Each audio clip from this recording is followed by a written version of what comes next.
So now just a few words about the differences between splice interval tables and splice tie tables.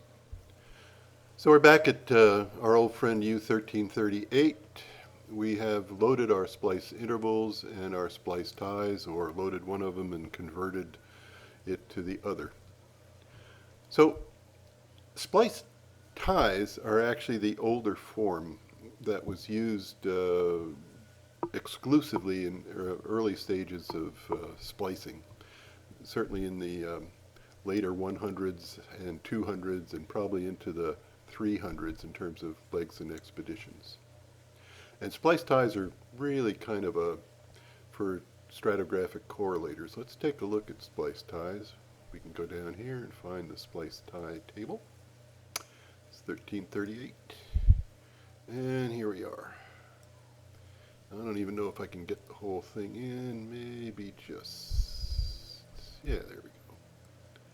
Okay, so the splice tie table basically presents the ties as they are recorded by the correlator. So on the left-hand side of the table, we actually have the bottom of a section, and on the right-hand side of the table, we have the top of the next section, core, that it splices to. So essentially, the top of the spliced column starts with 1338 hole A, core 1, 0, 1H10, and goes to 1H2, 1.97 or 2.01. Then it ties to B1H2 at 2.02. And then B1H4 ties to A2, and so on down the line till you get to the very bottom where C46 actually is appended to C47. So that's basically what the splice tie table is showing you. And it's useful for the stratigraphic correlators because you can see the position of a single tie point on one line. However, that's pretty inconvenient for some other things you might want to do, like figuring out where your samples are related to core section and interval and hole in a splice. So starting somewhere in the 2000s, I guess, or maybe even 2000 teens, that we started using splice intervals as well as splice ties. Let's go up here and we'll look at the splice interval table. 1338. Okay, so here's a splice interval table. So what you see here is, rather than a tie point being on a single line, now a core is on a single line. So, whoops.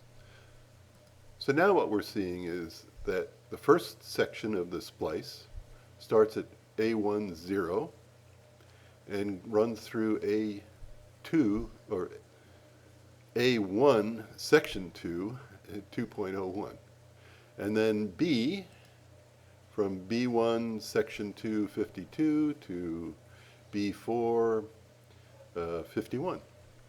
And again, so on down the line to the very bottom section, which is C47 at 23, section 123 centimeters, and it goes to the bottom of core C47. So that's it. This is the kind of thing where, okay, you want to sample from the splice between 28 and 52 because that's the right ages.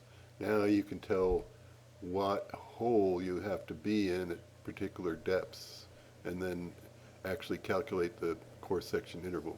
Now, in fact, there's an IGOR macro or a COD macro that'll take care of that for you, which you can find in another video. Anyway, so that's basically the difference between ties and intervals. They're the same, and depending on what you need them for, you may have one or the other. And we can go between one or the other if if you load intervals, for instance, you can change them to ties, or you load ties, you can change them to intervals.